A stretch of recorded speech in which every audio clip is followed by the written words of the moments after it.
Um, wait, what?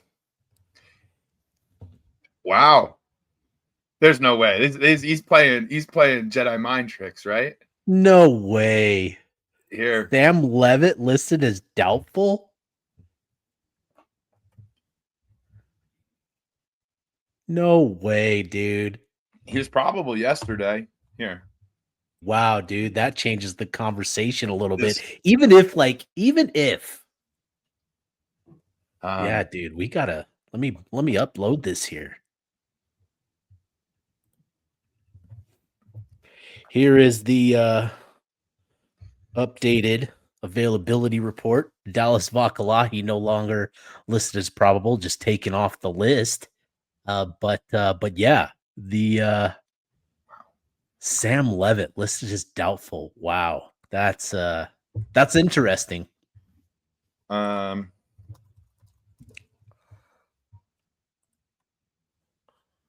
can I talk about the line or no?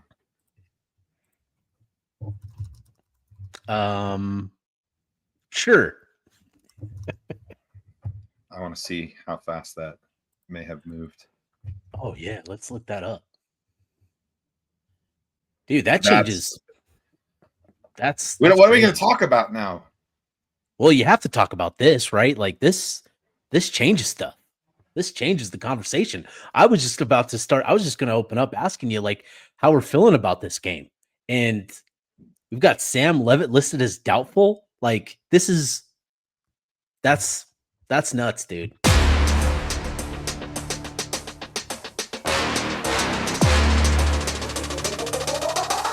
Yeah, obviously we're talking tonight. Arizona State, Utah.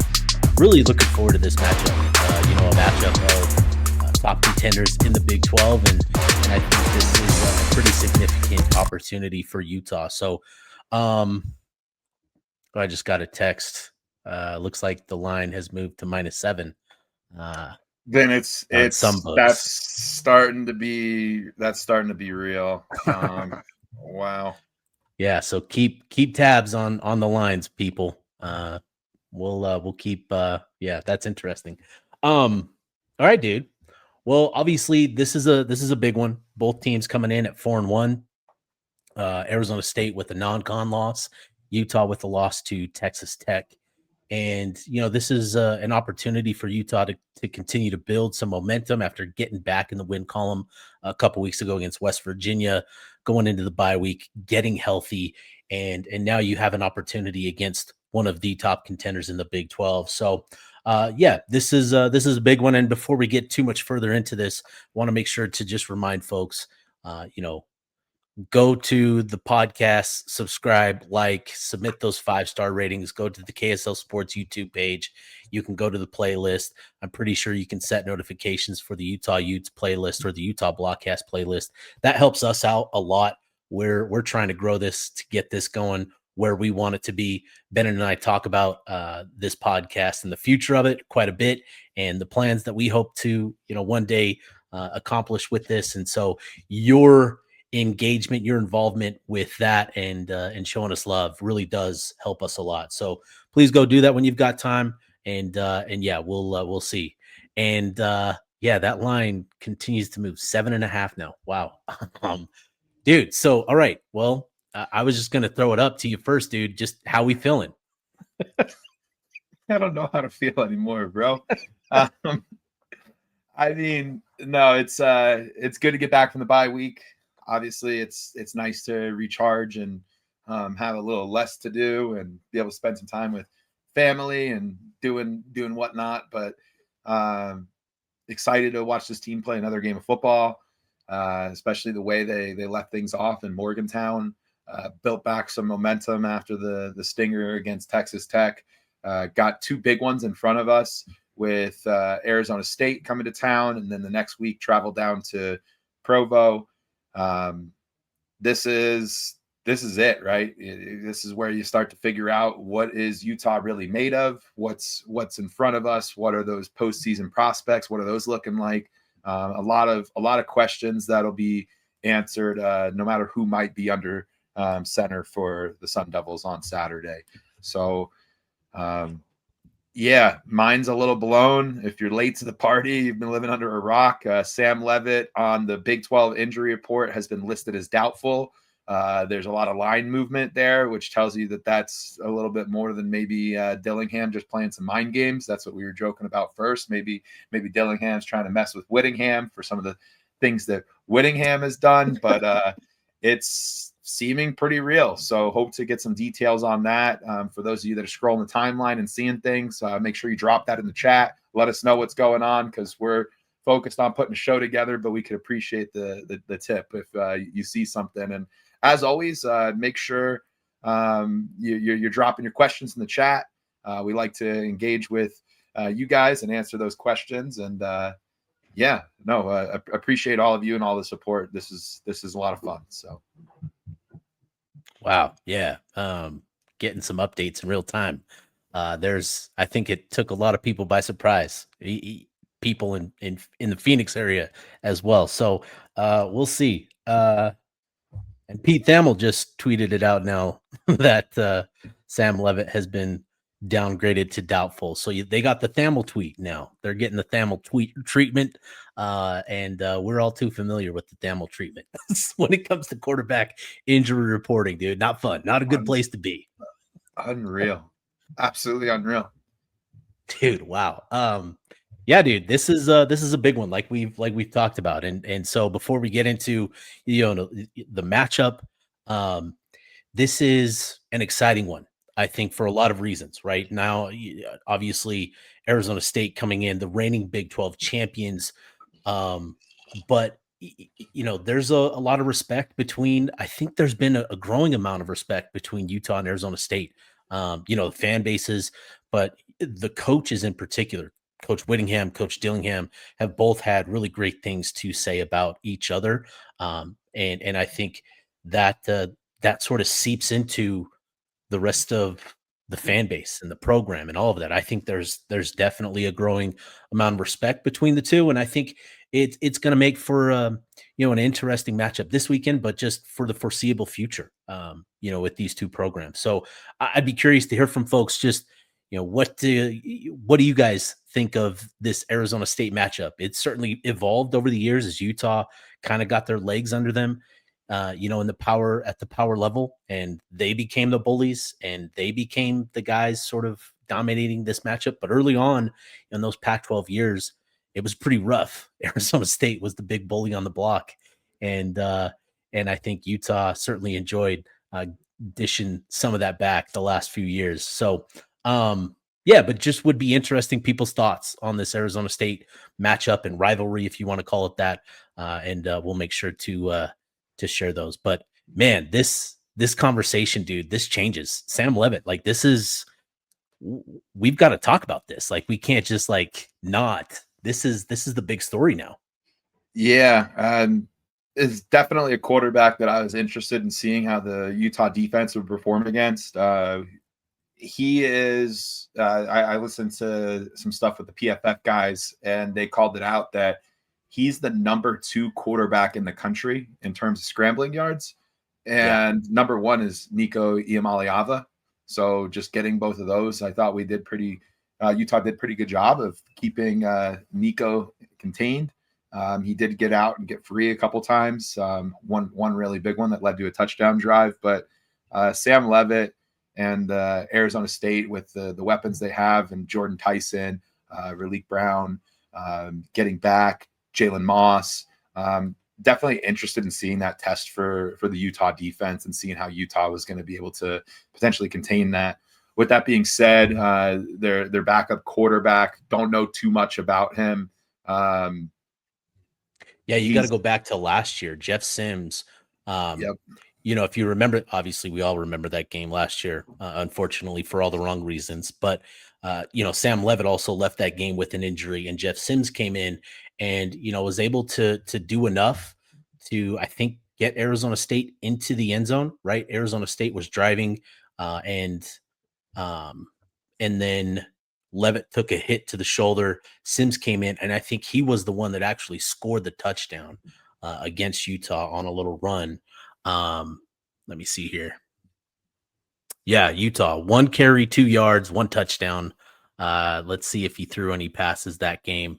He was 1 of 2 for 13 yards in that game. But this is a guy, Jeff Sims. He's played a lot of football, over a long time frame. He was started playing 2020 with the Georgia Tech Yellow Jackets, 2021, played in 8 games, 7 games in 22, 5 more games with Nebraska in 23. Somehow he's still playing in 2025, but he played in 4 games last year for Arizona State. And again, he's already appeared in 2 games so far this season, 3 carries, 22 yards. So, he doesn't have, a lot of recent production the last 2 years, but he's a guy with a lot of college football under his belt and power level football at that. So, this is somebody that if he is called upon, it's not like the lights are going to be too bright for him. He's been in these types of games, he's been in these types of situations, and it's certainly going to impact them because he just doesn't have the experience and reps that Leavitt does with this group, Arizona State specifically, and that's going to affect them. But in terms of just him being comfortable on this sort of stage, like you can count on that for sure. Yeah, and at the end of the day, he still gets to throw it to Jordan Tyson, who's by far the number 1 wide receiver draft prospect in this upcoming NFL draft. So he's got that. He's got Jalen Moss coming back, which gives them another target. He's got a good running back that is one of the better running backs in the country, and then Jeff Sims also just pulled up some quick stats on his rushing ability just to see, like, are we still dealing dual threat? He averages about 4.2 yards per carry across the course of his career. He's got 346 attempts for just shy of 1,500 yards. So somebody to still keep an eye to. Still a lot of the same game planning as far as what type of quarterback you're going against. But it certainly changes things for sure. But yeah. No, it's interesting. And so, obviously this has changed the show plan and conversation a little bit. Obviously, we'll talk more here in a little bit on some other things, but working the phones to see how legit this is, what sort of status, we're legitimately talking about. I think it's best to, err on the side of gamesmanship more than anything else. I would be shocked if Leavitt doesn't play in this game, but you never know. You never know. So I'm working my phone and trying to get some concrete evidence as to what's going on, but we'll see. All right. So I'll throw this to you, Bennett. Night game, Rice-Eccles Stadium. What makes that place so special? And especially, I shouldn't say, 2023 was a day game, but 2021 and 2019 ended up a night game. 2021 was a night game. What makes these night game atmospheres so special at Rice-Eccles Stadium? The kids don't have soccer games at 8:15 p.m., so everybody gets to go. There's a full day of buildup that goes into it, and people get out. They get to the Guardsman tailgate lot. They get to enjoy themselves. They watch football. The camaraderie amongst the fan base, especially when the team's good and things are buzzing and there's something to be excited about.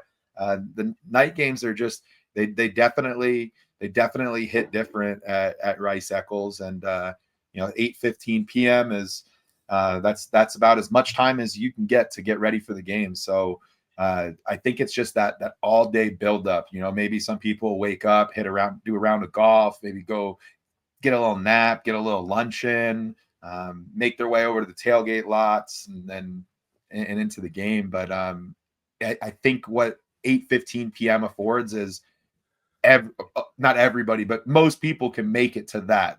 All their obligations for their Saturday are done, and by that time, as soon as 8:15 rolls around, it's nighttime. People are ready to watch football, so I think that's where things get pretty rabid. Yeah, got some comments coming in, so want to make sure that we highlight these. Yeah, again with Sims, athletic dude. That's what stands out first and foremost.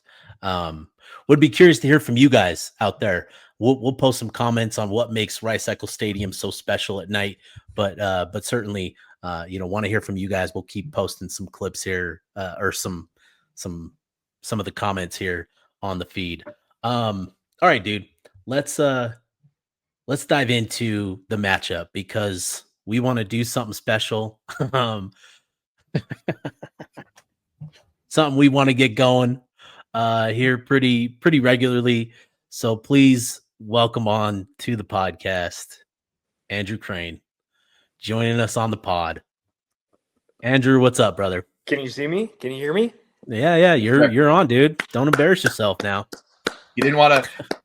Bartle didn't want to suffer, so put me on the pod or suffer. It's like you got to make choices in life. Hold on, we're doing this. Yeah. Yeah, there you go. Is that Bennett? There you go. Let's go. Oh, let's go. Shout out Big Rick, man. Shout out Big Rick. Let's go. Oh, I'm pumped, man. I'm so excited. Dude, thanks for hopping on, man. Thanks for having me on. I've been begging for too long. Yes, you have. It's been a long time. But dude, I want to make sure that I show some respect to you. You've been putting the grind in. You've been grinding tape. You've been evaluating a lot of stuff, watching a lot of tape. It's been fun to follow along and it's been really cool. So keep putting in that work, man. It's been a lot of fun and excited to have you on to talk about this matchup. I know you've got some thoughts, I'm sure, and so we'll dive into this matchup. But let's start with this game and talking about the big the key matchup in this game. And to me, where I go first is it starts in the trenches for both teams, right? And for me, specifically, this Utah offensive line versus this ASU defensive line and the run game specifically. So when we're talking about Utah's O-line versus Arizona State's D-line, what are your guys' thoughts on this matchup? Go ahead. Hey, you're our special guest. You go Crane, ahead. Go ahead. Crane, go ahead. Let's go. Okay. No, I'm really excited. I think that it's tough because in the trenches, I mean, we talked about it against Texas Tech, and I feel like we were so disappointed by how that went. Unfortunately, Romello Height was really good against Caleb Lomu and Spencer Fano, and so was David Bailey. I don't know if Arizona State has a guy that is quite to that level. As far as the defensive line goes. Now their secondary, they've got some studs. I think Keith Abney's probably a first-round pick. They have a few injuries back there, but I think in the trenches, especially on the offensive line for Utah, I really think Utah has a good spot. I think they're in a good opportunity to really run the rock, especially with how the weather is going to be. I know that's probably part of the line shift as well. I don't know what's going on with Sam Leavitt. What the hell? But no, I think that Utah definitely has the advantage, especially in the trenches. Bennett, you got any thoughts on the matchup here? Yeah, no, this is without a doubt the one that's most interesting to me. You've got a really, really good Utah offensive line that supports a really strong run attack. And ASU on the flip side, along their defensive front, they're very stingy when it comes to opposing rushing attacks. So I think this is an opportunity for the offensive line to get right, if you will. And the pass protection wasn't too bad against Texas Tech. It felt like the pass pro was up to snuff, but O'Block wasn't getting that push up front in the run game. And I think this is an opportunity to right some of those wrongs. And I think that's going to be a key to the matchup, right? If Utah is unable to get the ground game going, if ASU is able to stack the box and Dampier's unable to make some of those throws, it could be a really long day for the offense. So I think it's really important for O'Block to get right and be able to get some push there. And I think it's important to call out that for as good as Arizona State's been against the run, they haven't really played they haven't really played any good run teams. I'm going to go ahead and shout out Dustin, good supporter of the show, great follow on the timeline. He messaged me earlier this week and was saying, I think you can run on ASU. They just played some pass-heavy opponents. Only 2 teams gave a running back more than 10 carries against ASU. Yeah. Lincoln Pear got 13 and was at 4.7 yards per carry. And Bryson Washington ran for 111 on 6.5 yards per carry. Commit to the run, and you can run on ASU. Again, that's from Dustin. That's something that gave me some confidence as we approach this one. But yeah, definitely that's going to be key. If Utah can get their run game going, good things will happen. Yeah, no, I'm with you guys. I think Utah needs to get the run game going, and with the weather conditions, being kind of a wild card factor here, I think protecting the football is going to be first and foremost the biggest priority in this game, and that's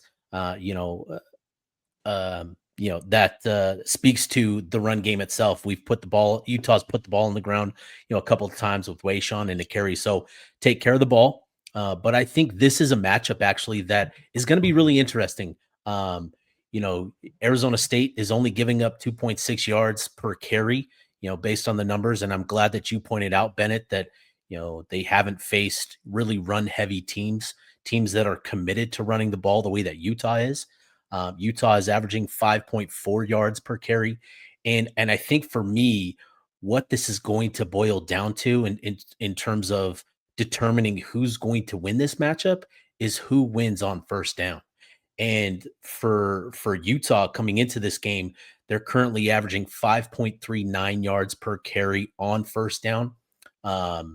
And that's compared to Arizona State, who's only giving up 1.37 yards on first down per carry. So this is sort of that, unstoppable force versus an immovable object. But I like what Utah's done on first down. Even against Texas Tech, they still ran for 64 yards on 15 first down attempts, which is over 4 yards a carry. So I think that's going to be the bar to get to is plus 4 yards on first down. And getting into those manageable third down and conversion down situations. So I really like Utah's, obviously ability here to commit to the run and find success here. And again, it's going to boil down to success on first down, allowing Utah to build momentum and take hold of the momentum. That was something against Texas Tech, going back to that game where it just seemed like Utah was just starting to finally put together a couple drives. You fumble it once, you had a 4-play drive, 20-something yards, and then you put it on the ground. The defense gets you the ball right back with an interception. You go 5 plays, 20 more something yards, and then you put the ball on the ground again. And that, I think, killed Utah. So, again, that gets back to my point. Protecting the football is a must because Utah has to take hold of that momentum, and they do that just by meticulously driving down the field, which I think they'll be able to do against Arizona State here. Do you think we practice this week with water bottles getting squirted at the ball just to make sure the balls don't get punched out? Probably a decent chance of that. Yeah, probably a decent chance. I don't know if they squirted water on them out the water bottle, but maybe dumped them in a tub or something. I don't know. Dump them in a cold tub. Yeah, dude. It's gonna be wet. It's gonna be slippery. Protection. What an image! What an image! I'm just so Kenny sorry. Dillingham, just the. To his now doubtful starting quarterback. Maybe thanks. That's why he's doubtful. It's because Kenny. Maybe Dillingham. That's why.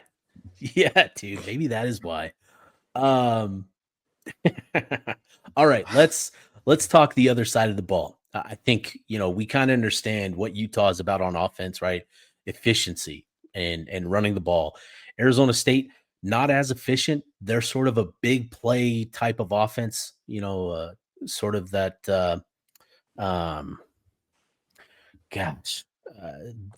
they find a lot of success through the air and on the ground with those explosive plays. Jordan Tyson obviously being what he's doing as a projected first round pick. Raleek Brown, he's not Cam Scattaboo, but man, he's explosive and generates a lot of chunk plays. So let's talk Jordan Tyson first. and this matchup. Crane, I'd be curious to get your thoughts on Tyson and what makes him, a special talent. Yeah, Jordan Tyson is, I was thinking about it today. I think Jordan Tyson is the best player Utah's played as just an athlete or a player since Caleb Williams. I think Jordan Tyson is that transcendent of a player. I think that you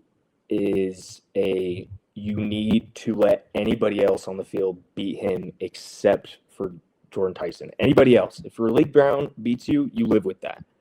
If Sam Leavitt, if he plays, beats you, I'm like, all right, well, that's how that goes. But you cannot let Jordan Tyson beat you. I know Bennett was saying that he is the best receiver in this year's draft class, and I agree. I think he's a top 5 receiver in the country. He's catching almost 70% of his targets. He already has 483 yards and 7 touchdowns. That is absurd. I'd love for Utah to have a guy kind of like that, but he lines up out wide. He lines up in the slot. He has 56 snaps in the slot, which is pretty unheard of from a guy that is 6'2", 200. His average depth of target, so when Sam Leavitt's throwing him the ball, it's at 10 yards. So, and his average catch is I believe it's at 11 yards. So every time he catches the ball, he's averaging a first down. This is a guy that you have to game plan against, and you cannot let him beat you. Yeah. Bennett, go ahead. Yeah, no, he's definitely a dog. First round draft pick for sure. Go ahead, pick any mock draft you want. You're going to see him there, and you're going to probably see him as the first wide receiver off the big board. Utah secondary will have its hands full. I expect Smith Snowden to spend some time with him. I think that's a good opportunity for Smith Snowden to get some attention of his own. Obviously, everybody in this neck of the woods knows how good Smith Snowden can be, but having him follow around somebody and maybe doing some of that star coverage against a guy like Jordan Tyson and potentially locking him up is going to be huge. I want to make sure we talk about Jalen Moss a little bit. Jalen Moss is coming back. He was a producer at Fresno State. He's looked at to be that wide receiver too for Arizona State. If you look at things thus far in the season, Sam Leavitt doesn't really have another target. His 2 weapons are Jordan Tyson and then Raleigh Brown with the run game. So as far as the next closest wide receiver, doesn't even have 200 yards on the season. So a lot of times if you watch Sam Leavitt play, if it's a pass play, he's looking for Jordan Tyson, and if it's not there, he might still throw it to Jordan Tyson. But if it's really not there, Sam Leavitt usually takes off and runs. So it'll be interesting to see if we can put a blanket on Jordan Tyson. Make sure that Jalen Moss isn't able to come back in his first game in action this season, and hopefully he's not able to make a difference. That's stuff that'll make it a lot easier on the Utah defense as a whole. I sort of view this game as similar to the Arizona game last year. T-Mac being a first-round wide receiver, and he was pretty much it for Arizona. So I went back and looked at some of the coverage numbers, and it's about what you'd expect. A lot of the majority cover 1, cover 3, and then some cover 2 mixed in there, sprinkled in there, I should say. But that's we're going to see a lot of that still. I think Jordan Tyson, Utah's seen a lot of really good receivers, and Jordan Tyson is a very good receiver. But they've been through this before, and I think something we learned last year actually is that if you're going to bet on taking away an opponent's best receiver, you better still be prepared to make plays for other guys, against other guys on the field. And that Utah last year against Arizona wasn't able to do that late in the game. Now, certainly there's a lot of factors in that game and why it went the way it did beyond just the defense. But that's something to be mindful of. And I think Sam Leavitt, who it sounds like, I just got an update, he practiced in full Tuesday and Wednesday and seemed healthy. So yeah. So again, just got an update, just got a text that just came through. He practiced in full Tuesday, Wednesday. I think this caught a lot of people by surprise down there. So I think we're sort of looking at maybe some gamesmanship here. I don't know. I don't want to accuse Coach Dillingham, our beloved Coach Dillingham down there. Dude, I like Coach Dillingham. I think he's been great. I think there's a lot of respect between the programs. But come on, dog. Come on, dude. What are we doing, dude?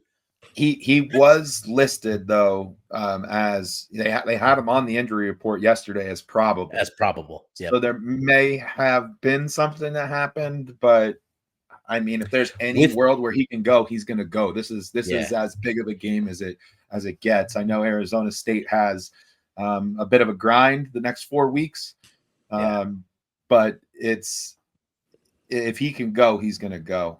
Yeah, I agree. Man, just that's will be a lot of fun to follow the next couple of days. But Thursday's practice, like Thursday, is mostly just a walkthrough for college programs. So if he got hurt in a walkthrough, what's going on? I'm gonna have to have somebody explain that one to me. I mean, it's not unheard of, but it's certainly not common. All right, let's. I want to add some thoughts here on the passing. On some additional thoughts here. I think Smith Snowden, this is a big opportunity for him. Jordan Tyson coming in, first round draft pick projection.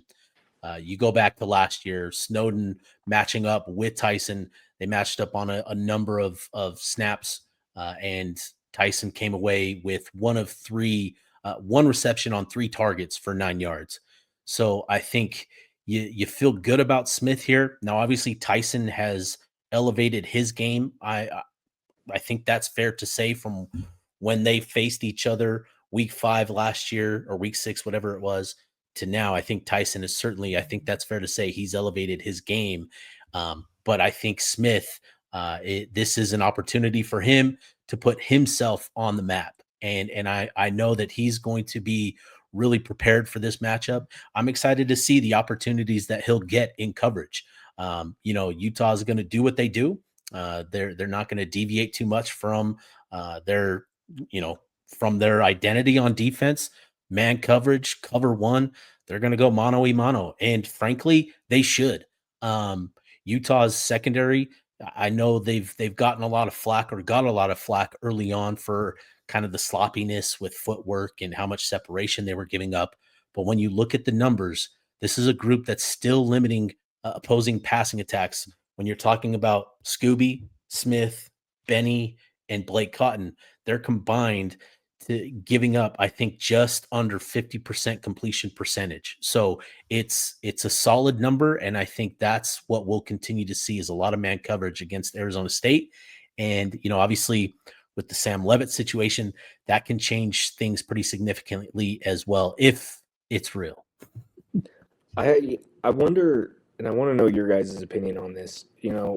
Smith is listed at what, 5'10", 5'11", 185. Tyson's listed at, I think, 6'2", 200. Is there any worry about the size gap there with Smith guarding Jordan Tyson? Do you think about, maybe we just have Scooby Davis guarding him, and because that size gap isn't nearly as big? Smith, I feel like, spends a lot of time in the slot, where Jordan Tyson spends more time on the outside. Do you think that you switch that around just so that your best corner is on Jordan Tyson, or what your guys' thoughts are on that?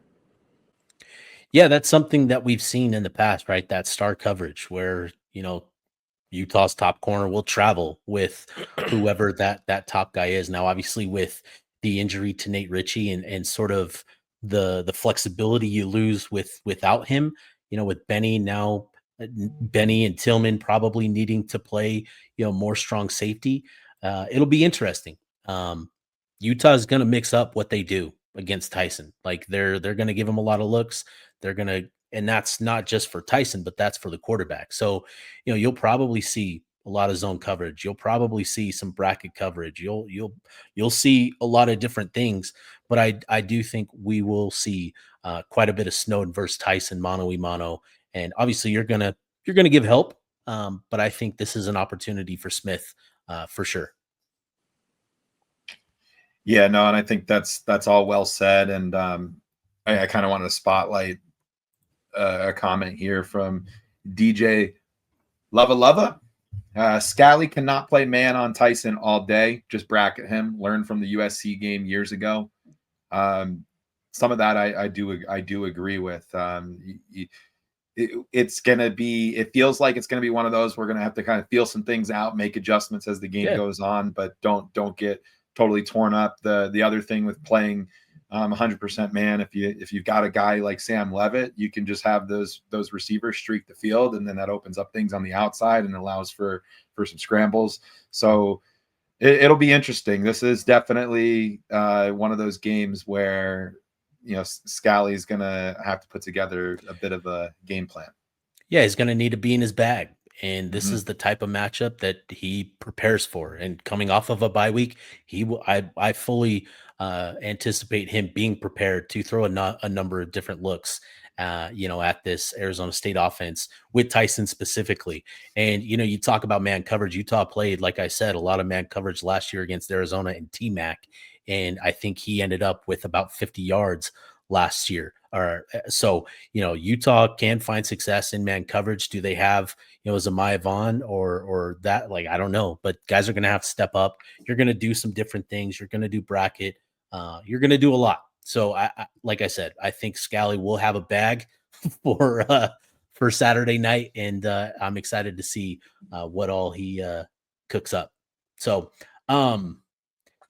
Crane, I want to get you out of here with this last one, and then we'll kind of finish this up with some rapid fire stuff. But just what is a matchup that we're not talking about enough in this game? That's a tough one. Yeah, I know. That's why I asked. I would say Ryan Davis versus Keith Abney would be where I'm at. Ryan Davis is Utah's leading receiver by a country mile. That's who Devin Dampier goes to. That's his security blanket. That's just really in the passing game what Utah's offense has been, is Devin Dampier to Ryan Davis. And Keith Abney, going into the year, there was a little bit of hype around him, nothing too crazy, but he has played his way into, first round pick conversations. He's lanky, he's fast, he's quick, and we talk about Smith Snowden playing star coverage on Jordan Tyson. I wouldn't be surprised at all to see Keith Abney playing star coverage on Ryan Davis at all, because I love Tobias Merriweather. I love some of these other receivers that Utah has and has tried to get involved in the pass game, but I think eventually you come to the realization that it hasn't happened, and the odds of it happening are probably a little lower than you'd like. But if you have a first round pick guarding a guy that has had a pretty good year, it forces Devin Dampier to say, okay, Tobias Merriweather, I need you to burn that guy out there. Dallin Bentley, I need you to get over the top of the linebackers. JJ Buchanan, I think JJ Buchanan will take more snaps than normal this game, because I do think Ryan Davis, his stats will probably go down a little bit, and Jason Beck will need to run more 12 personnel, more 13 personnel of, let's get these tight ends involved. Let's force these Arizona State linebackers to play the run and pass. And then that'll open up those deep shots to Ryan Davis, the deep shots to Tobias Merriweather, the long runs for Wayshawn Parker and even Devin Dampier. So I'd say Keith Abney and Ryan Davis are my sleeper matchup for this weekend. I think that's a great one. Just some numbers to provide some context to what you're saying here. 81.0 grade in coverage on PFF for Keith Abney. He's allowed 13 receptions on 25 targets for 124 yards, so less than 10 yards of reception. He's got 4 PBUs and an interception, and giving up just a 49.4 NFL QB rating based on targets his way. So he is pretty tough, and he's dynamic. And I think that's definitely a matchup. And I'm glad that you talked about kind of expanding the scope there of the importance of establishing the run, getting the linebackers to engage in the run, to create the opportunities down the field for a Dallin Bentley, for a JJ Buchanan. That's going to be a big key, and I think you're onto something there, Crane. Dude, appreciate you. Let the people know where they can find your stuff, because you're doing stuff, man. Like I know you've got a Substack and you're putting out some clips and stuff, but I know you're trying to get on this grind. Yeah, so on Twitter, my @ is @CraneAndrew_. And you can just find everything on there. I spend too much time on that stupid app. So if you want anything from me, just go to that stupid app and it'll be there @CraneAndrew_. There you go, dude. Go get a mic in the meantime, would you? I need one so bad. Yeah. And I you just do. moved to Ogden. I'm in a new house, so I'm just like, I don't have a desk. I don't have anything like that. So I'm just glad time to upgrade, brother. People, and to be back in Rice Eccles on Saturday with my closest friends. So I'm pumped. Awesome, dude. Appreciate you coming on, and good stuff, man. Yeah. Thank you. Thanks for having me. Thanks for having me. Okay. See you guys. See you, Crane. All right, man. Appreciate Crane hopping on. Like I said, he's doing good stuff. So, all right, dude. Let's get to some of these predictions, over-unders, rapid fires. Yeah. One thing I want to call out and make very clear before we get into these predictions in this rapid fire. This ASU defense has not faced a Devin Dampier type of dual threat quarterback yet this season. So that could be advantage Utah, right? So that's just one more thing that I was thinking of. I didn't want to let that thought escape. So no, and I'm glad you did, because that is going to be a factor, right? When you're talking about Dampier and the 50, 60, 70, 80 yards that he can produce on the ground, that now sort of changes the math for Utah on or not for Utah, but for Arizona State defending Utah. And that's going to be something. There are going to be opportunities where Arizona State, clamps down too hard on the run with Nakari and Wayshawn. And there's going to be opportunities for him to pull the ball. Now, I think he is going to be pretty important this week with his legs, not just, in the option attack, but I think, this could be a game where his legs, in scramble mode could be really beneficial when you start talking about the weather impacting things as well. I think it could be a really productive day for Dampier on the ground if things go well. So I think that is absolutely worth calling out. All right, dude, let's get to some of these rapid fire predictions and stuff. You want to run this one? Yeah, I'll take it. Utah wins if.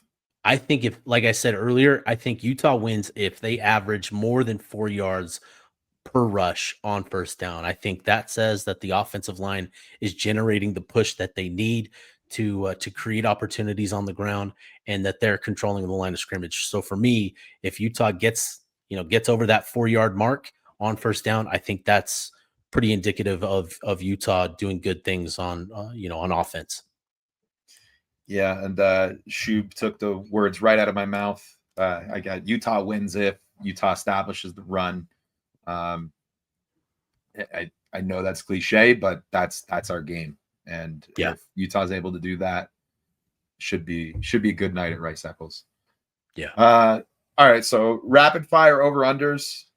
Do we want to tee that up with a hat giveaway?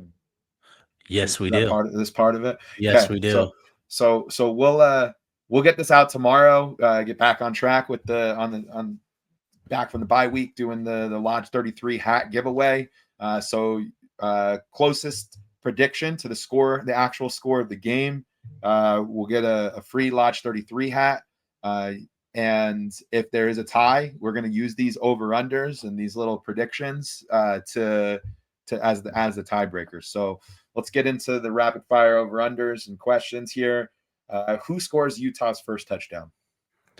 I'm going to say Dampier on the ground, actually. I wanted to do the same thing. So to not be twin. I'm going to go with Wayshawn Parker on a 18-yard run. Ooh, all right. Getting real specific. Okay. Yeah, that happens. Anyway, which Utah defensive back gets an interception? Ooh, this is bold. Yeah, I'm gonna say, man, who's gonna get the most opportunity? Does it have to be a DB? What if it's a linebacker? Linebacker could play. Which Utah defensive player gets an interception? I'm gonna say John O'Hall gets one this week. He's been close. He's been Yeah, very, he's very been close. close. He's been very close. I'm gonna go with the guy that I think is gonna get a lot of opportunity. I'm gonna go with Smith Snowden. I like that. I see Teo Johnson shout out there. Wouldn't be surprised. Here's a Snowden shout out. Gonna get a All lot right. of opportunity. All right. Dampier rush over under 60 yards. Kind of gave this one away. I think he's gonna go over. Yeah, I think he's gonna go over. Yeah, I think he's gonna go over as well. Total sacks on Dampier over under 1.5. Ooh. Blake Cotton getting a little love here with an INT. Over under sacks on Dampier. I'm gonna go under. I will give Arizona State credit. This is a defense that does not pressure at a high rate, but when they do get pressure, they get home. And they've got 19 sacks on the season. You do that because you've got guys that can get to the quarterback. I'm gonna, give them a little bit of credit for. I shouldn't say a little bit of credit. I'm gonna give them a lot of credit because they are doing really good stuff up front. But I think with Utah's offensive line, the offensive tackles, and specifically, and Dampier's ability to avoid pressure and sacks, I think that comes in under 1.5. Yeah, I think that's a good line there. Yeah. I think it's going to be 1 or 2. I'm going to go with 1 for Devin's ability to just escape. You already touched on it. ASU has the 14th ranked pass rush in terms of pressure in the Big 12. But when they get back there and they do get that pressure, they get home, and they get home often. They lead the conference, as a matter of fact, in sacks per game at 3.8. So, but for the reasons that you said, with the offensive line that Utah has, Dampier's ability to escape, I think I'm going to stay with you on the under there. Okay. Yeah. Total sacks on Leavitt and or Sims over under 2. Now, 2 is such a tough one.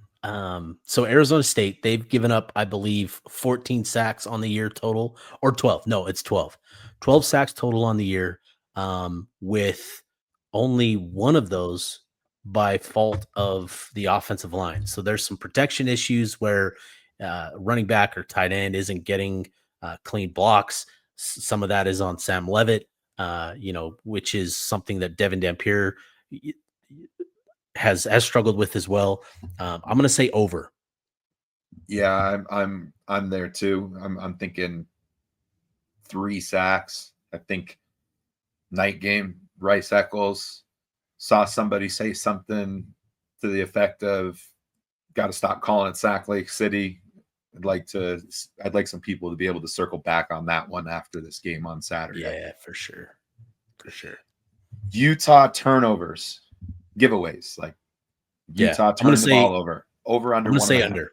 I'm going to say they turned it over once. I think the conditions lead to it. I'm going to say once. I'm going to go over. Fumble and an interception. Okay. It's wet. Yeah. ASU turnovers over under 1.5. I'm going to go under. I'm going to go over, and I'm going to give that same treatment too. One of each. Fumble and interception. Okay. Utah rushing yards over under 200. Over. I'm going to go over. And they're going to have to obviously earn it. Like, this is not an easy 200, but I think just with the conditions, with everything, with Dampier potentially being a dude that uses his legs a little bit more, I think over 200 yards. Okay. I'm going to go over. I think Utah needs it. Bonus question. Rich Austin, I'm gonna put this into two different questions in one. Over under Bray 50 yards. I'm gonna go over under Bray 5 touches. And what are your thoughts there? Five touches or over under for Bray. That's a 50 good yards. one. Ooh, that's a good one. I'm gonna go over. I'm gonna go over. Yeah, I think he goes over 5 touches.